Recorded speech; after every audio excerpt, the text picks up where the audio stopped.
Hey there nation, welcome to the show where we help you to play miniatures wargaming on a budget. It is I, Commander Cheapskate, and welcome to another edition of Necro-Mondays, where we host weekly Necromunda Battle Reports with our series, The Underhive Wars. On this edition, we are doing our Necromunda Dominion campaign Battle Report number 59. We are doing a border dispute scenario that is fought between my two friends, Iron Major and Sergeant Sigmarine. Iron Major is bringing the Prophets of Rage, a corpse grinder cult, and then Sergeant Sigmarine bringing the Sleeping Dogs of House Delaque. So this is the very first battle of the very last turn of our Sector 7 turf war that we've been playing over for almost a year now. So it's been this huge epic struggle between 12 different gangs all over control of Sector 7, and so now we're starting our final round, and once this final round is over with, we'll move on to a championship battle to see which of the gangs hold sway over Sector 7. So that being said, we're going to play some background music real quick. If you want to see exactly what my friends are bringing for this one, you can take a look at the pictures that we show as well as the rosters, so that way you can compare the two. So that being said, let's get this battle report on a roll.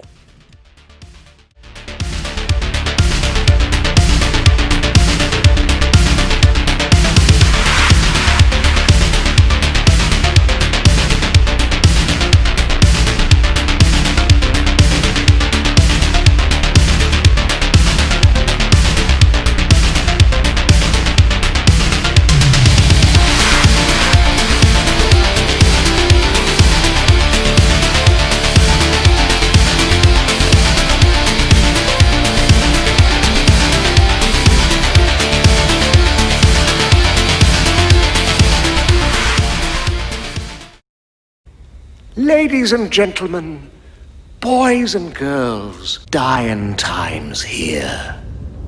So the scenario rules for this one is Sector Mechanicus Battlefield Border Dispute. For the crews, both sides will receive D3 plus 3 randomly selected fighters, and the rest of the gang are used as reinforcements. For deployment, players roll off and the winner picks one half of the battlefield as their turf, then randomly selects one of their fighters and deploys that fighter 1 inch from the center of the battlefield. The opposing player does exactly the same thing. Now the rest of the gang deploys within the rest of the D3 plus 3 randomly selected fighters, deploying the rest of their deployment area anywhere they want to, and they must also set up a gang relic that's at least 5 inches away from any table edge. The objective is to secure your own turf and at the same time drive off the enemy gang by defiling that relic. For gang relics, if you're within 6 inches of it, all fighters have +2 to their cool as well as their leadership tests. And to defile the relic, if a fighter is within 1 inch of an enemy relic, they may make a double action to do this, and the fighter earns D3 experience points for, and plus the relic doesn't provide any more bonuses afterwards. For reinforcements, at the start of each end phase, D3 fighters arrive on any battlefield edge within your deployment area. For the rewards for credits, if a gang relic was not destroyed, that gang earned D6 times 10 credits, otherwise you earn D3 times 10. For experience, you get 1 point for all participants who took place in the battle, and if one gang has fighters left on the battlefield, then that leader earns an additional experience point. For reputation, +1 reputation if the gangs are fighting each other for the very first time, which is not the case, so we can skip that part. And if a gang defiles an enemy relic, they earn 2 points reputation, and if a gang's relic is defiled, that gang loses 2 points reputation as well. And as always, if anybody bottles out, it's -1 to their reputation as well. So with the scenario rules over, let's go and talk about the battle plan and deployment real quick.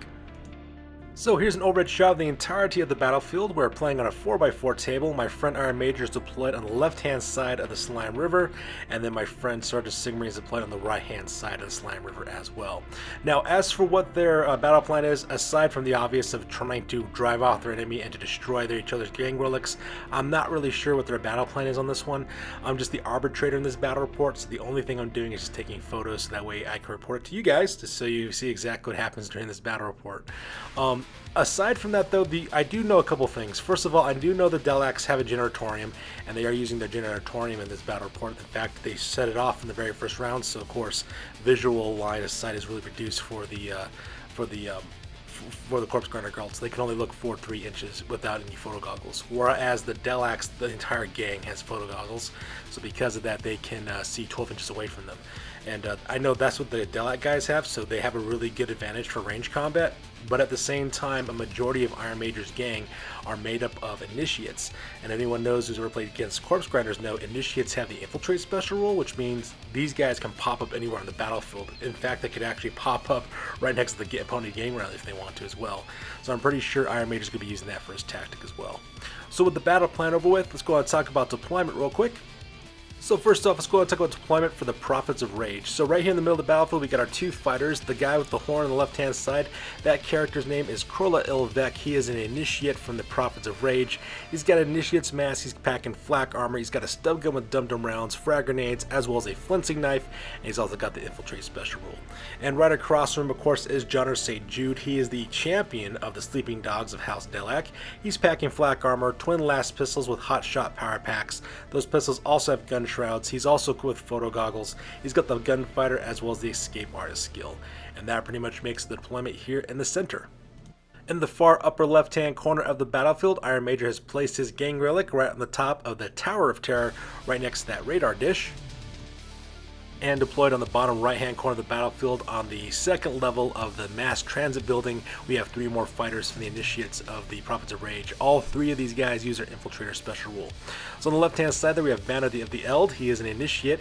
He's got an initiate's mask, flak armor. He's packing a hand flamer. He's also got a stub gun with dum-dum rounds. He's also got frag grenades. He's got the infiltrate skill as well as the parry skill as well. The guy next to him right there in the middle, his name is Dran Ilvek. He's got an initiate's mask as well as flak armor. He's got a stub gun with dum-dum rounds, frag grenades, a butcher's cleaver, and he also has the infiltrate special rule as well. And then finally over there on the far right hand side is another initiate. His name is Orlok the Melter. He's an initiate with an initiate's mask. He's got flak armor as well as a hand flamer. He's also packing a flinching knife as well as the infiltrate skill. And that pretty much makes a deployment for the Prophets of Rage on this very first turn of this battle report. So continuing on the deployment for the Sleeping Dogs, right behind Jonner St. Jude, we have another fighter, and that guy's name is Slick. He is a ganger. He's got flak armor, photo goggles. He's also packing a bolt gun equipped with a gun shroud. And on the roof of the Metro Terminal building, right on the top, we have three more members of the Sleeping Dogs. Up on the top, that is Newbie. He is a juvie who's armed with flak armor. He's got photo goggles, an auto pistol with gun shroud. He's also got a frag grenade. Right next to him on the left-hand side, that is Miss Spectre. She is a ganger with flak armor. She's got photo goggles, a last gun, as well as a last pistol with hot shot power packs for both of those. And she also has gun shrouds for both of those weapons as well. And then lastly, there we have Silk. She's another ganger who's got flak armor. She's got photo goggles, as well as an auto gun with a gun shroud. And she's also packing a last pistol. And as you can see right there in the center is their gang relic as well. And that pretty much makes up the deployment for the Sleeping Dogs. So with deployment over with, both Iron Major as well as my friend Sergeant Sigmarine roll off for an initiative to see which of them will have priority. So that takes it directly to the top of turn number 1, and my friend Sergeant Sigmarine managed to get the initiative on this one. And the very first fighter he activates is, of course, Jonner St. Jude. Jonner St. Jude spends a basic action to aim and spends another basic action to open fire with both of his last pistols equipped with hot shot power packs all the way directly into Krola Ilvek. Needless to say, he managed to hit him twice. He didn't actually wound him, but he did manage to knock him off that bridge.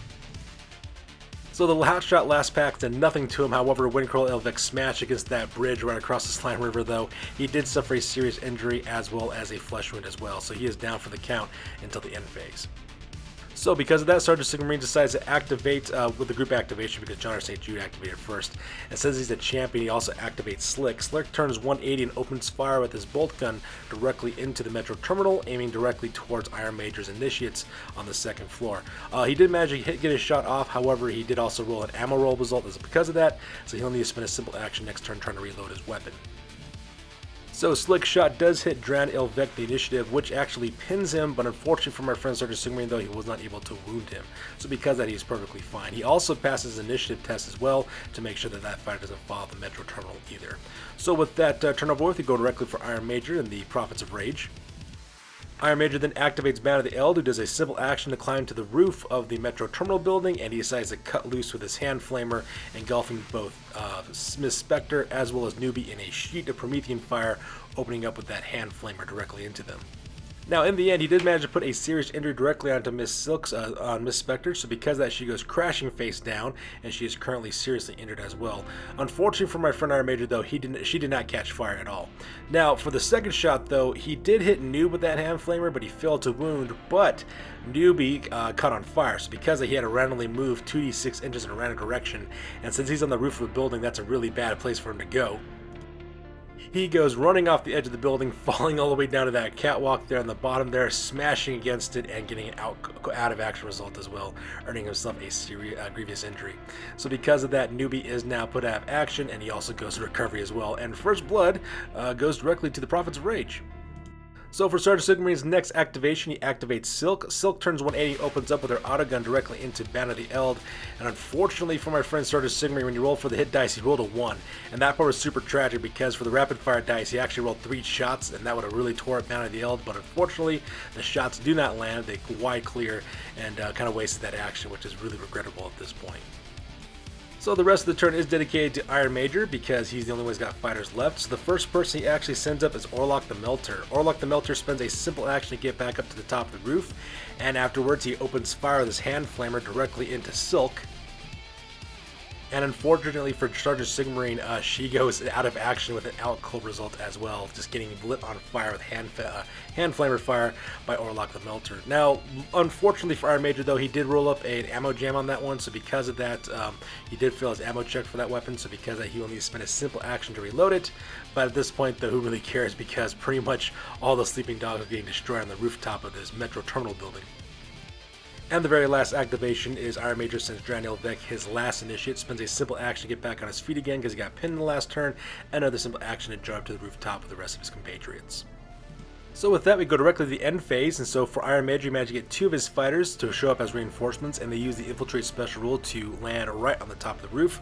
On the left-hand side, that is Varsk Ilvek. He is Initiate, who's got Initiate's Mask. He's got flak armor, as well as a stub gun with dum-dum rounds, and he also has a chain glaive with the Infiltrate special rule. And on the right-hand side there, we have the Bloody Nine. He is another Initiate. He's got Initiate's Mask, flak armor. He's armed with a stub gun with dum-dum rounds, a boning sword, as well as the Infiltrate special rule. Meanwhile, for Sergeant Sigmarin, 2 more fighters for his reinforcements also show up as well. On the right-hand side, that is Mr. Sinister. He is the gang leader.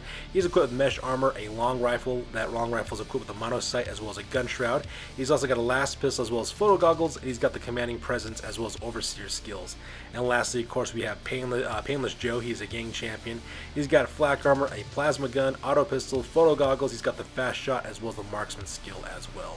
So with the reinforcements over with, we go on to the rest of the end phase.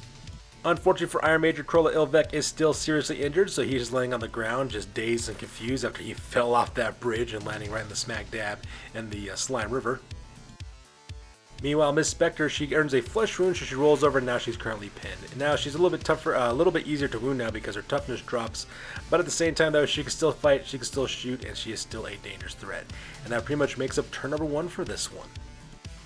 So here's an overhead shot of the entirety of the battlefield at the end of turn number 1. As you can see, Iron Major's forces are slowly occupying the rooftop of the Metro Terminal building, getting ready to destroy that gang relic.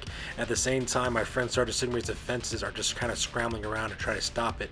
He has Sandrana St. Jew as well as Slick on the bridge who can make their way back to the Metro Terminal, as well as Mr. Sinister and Painless Joe in the bottom right-hand corner, who can try to move up as quick as they can up that Metro Terminal building to try to stop the initiates on the rooftop. Right now, though, it looks like Iron Major's got the upper hand on this one. So with the turn number 1 over with, we go directly to the top of turn number 2, and both Iron Major as well as Sergeant Sigmarin roll for a priority to see which of them will be going first. Alright, so we go directly to the top of turn number 2, and the Corpse Grinder Cults manage to get the pride on this one. So for Iron Major's very first activation, once again he activates Varsk Ilvek, his initiate arm with a chain glaive. He actually spends a double action in order to defile the gang's relics, and just like that, using his chain glaive, he proceeds to chainsaw apart the Sleeping Dog's gang relic to pieces right on the rooftop. At the same time, he also scores 3 additional experience points because he actually rolled that up for his experience as well, also netting his gang money as well as additional reputation. So right off the bat, my friend Sergeant Sigmarin's on the back foot on this one. So for his next activation, Sergeant Sigmarin then activates Johnner St. Jude. Johnner St. Jude moves up forward as quick as he can, doing a double movement. And the reason why he does a double movement is because he's not within range to use his pistols, and plus he has no line of sight whatsoever. Iron Major then activates the Bloody Nine. He goes charging directly into Miss Spectre and engages her in close combat. Unfortunately for him, though, he failed his rolls and wasn't able to do much of anything against him. At the same time, Sergeant Sigmund then activate Miss Spectre to fight against the Bloody Nine, and unfortunately for her, though, she fails to do anything either. So the two of them are still grappling it out in close combat. So because of that, Iron Major decides to send Orlok the Melter. It does a double action to charge directly into Miss Spectre and engage her in close combat. He is able to put a flesh wound on her, but that's about it though. So because that Miss Spectre is now fighting against two different initiates, which is all kinds of bad for Sergeant Sigmarine. For Sergeant Sigmarine's next activation, he activates Mr. Sinister. It is a group activation using his Commanding Presence ability with Painless Joe, and they actually do both do double movements, moving up to the second floor of the Metro Terminal building, trying to make their way up to the rooftop to relieve Miss Spectre, at the same time take on the Initiates who've just destroyed their gang relic. Meanwhile, Iron Major then activates Dran Ilvek, who does a double action to charge directly into Miss Spectre, engages her in close combat, and as you can see in this photo, managed to put the very last wound on her directly, so because of that, she does go out of action with an out cold result as well. At the same time, Dran Ilvek also earns another bonus experience point for putting an enemy fighter out of action. And since the rest of the phase is dedicated to Iron Major because he's the only one who has unactivated fire, he does decide to activate Banner of the Eld. Banner of the Eld does a simple action moving forward and throws a frag grenade directly down onto Slick, who's the fighter down below him. Unfortunate for him though, he does miss his shots because that Iron Major has to roll the scatter die. However, it all ended up working for the Corpse Grinder cults. Because while the grenade missed Slick, it did bounce forward 4 inches and goes directly into John St. Jude, landing directly right on top of his head, and just like that, he gets hit with a frag grenade blast. The frag grenade blast does nothing to him. However, the knockback ability though throws him off the bridge, as you can see in this photo, and he comes crashing down like a meteor directly to the cold, hard asphalt on the ground, and he goes splat, suffering an out of action result, but a memorable death result on top of that as well. So John St. Jude is now a red, pasty mess on the floor, and he has been eliminated off the roster for the Sleeping Dogs. And the Sleeping Dogs, my poor friend Sergeant Sigmarine, he lost his champion.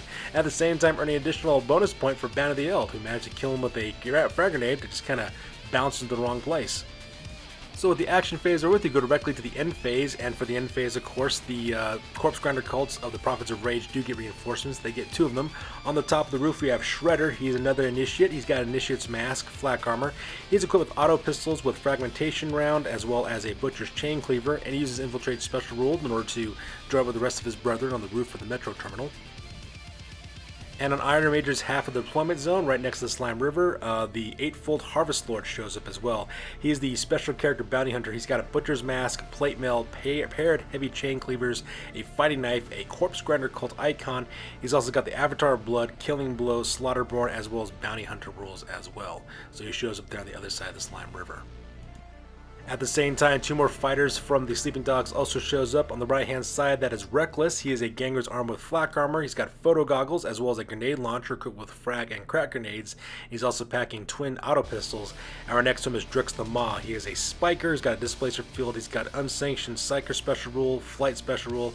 He's got the psychic scream ability, psychic assault ability, force blast ability, and he's also got the fixer skill.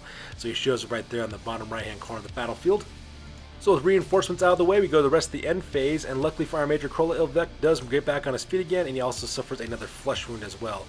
We forgot to flip that little tile over because he is actually carrying 2 flesh wounds on him at this point. And the reason why our Major didn't have to do that is because, unfortunately for my friend Sergeant Sigmarine, he does fail his bottle test. As you can see here, his gang does bottle out as well, so things are not going very good for my friend Sergeant Sigmarine. And it's at this point he decides to kind of call the game at the point because he's losing too many fighters for his comfort level. And as you can see, that takes directly to the end of the game, with the Corpse Grinder cult stealing the win on this one by destroying the Sleeping Dogs' gang relic on the roof of that Metro Terminal. So that being said, ladies and gentlemen, we're going to go directly to the post-game and talk about what happened to each of the gangs, because this battle report is now officially over. That's it, man. Game over, man. It's game over. Alright, so first of all, we saw about the Sleeping Dogs. Unfortunately for my friend Sergeant Sigmarine, John St. Jude suffered a memorable death, so he got killed by being blown off a bridge and becoming dog food on the pavement. At the same time, Miss Spectre and Silk, they both suffered out cold results, and Newbie suffered a grievous injury and he goes directly into recovery. For advancements, none of the members of the gang advance at this time. So because they go directly to their territories, from their settlement they earn 1 point reputation as well as 60 credits. From their narco den, they lost that to the Prophets of Rage, managed to capture that from them. At the same time, time, they still have their Generatorium as well as their Stinger Mold Sprawl, so those territories are secured. From the trading post, they earn 60 points of credits from their territories, 30 credits from the scenario, as well as 75 credits from their stash. When combined together, end up with a grand total of 165 credits, and with those 165 credits, they hired a new champion named Enoch. He's equipped with Last Pistol, a Plasma Pistol, as well as throwing knives. For the reputation, earn 1 point of reputation from their territories, but they suffer 2 points of reputation from losing the relic and another point of reputation from bottling out, and that drops their reputation total to 24 points.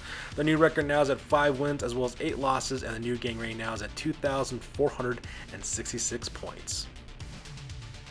And lastly, we move on to the Prophets of Rage, who managed to secure a victory on this one. For their injuries, they suffered no injuries whatsoever, so we skipped that part. For their advancements, 4 members of the gang did advance. Banner the Eld leveled up to level 3, earning +1 to his willpower. Dran Ilvek leveled up to level 2, earning +1 to his toughness. Varsk Ilvek leveled up to level 2, earning the specialist ability, so now he can spend his experience points as he wants. And Kellen the Maul leveled up to level 2, earning +1 to his toughness as well. From their territories, from their settlement, earn 1 point of reputation from their settlement, as well as 50 credits. And they also recruited a new Skinner named Gutgash. Iron Major rolled 2 6s to see what would come up, so because it has a brand new Skinner for his gang. From their Narco Den, they newly captured that from the Sleeping Dogs. They earned 30 credits from that piece of territory. And the training points, they earned 20 credits from their scenario, 80 credits from their territories, giving a grand total of 100 credits in total. With that 100 credits, they purchased paired butchered chain cleavers for Gutgash, and they placed the remaining 20 credits into their stash. For the reputation, they earned 1 point of reputation from their territories, as well as 2 points from the scenario, bringing their grand total up to 23 points in total. Their new record now is at 2 wins and 7 losses, and their new gang rating now is at 1,915 points. So that's good to do it for this one, you guys, for Battle Report number 59, a border dispute battle for our Necromunda Dominion campaign in our Sector 7 Turf War. As always, please feel free to like, comment, and or subscribe. Your guys' input is invaluable to us as always. Also check us out on Facebook, Instagram, as well as blogger.com for all the latest, greatest hobby news related to our channel. That's good to do it for this one, you guys. We'll catch you guys in the next one. Peace out and stay classy.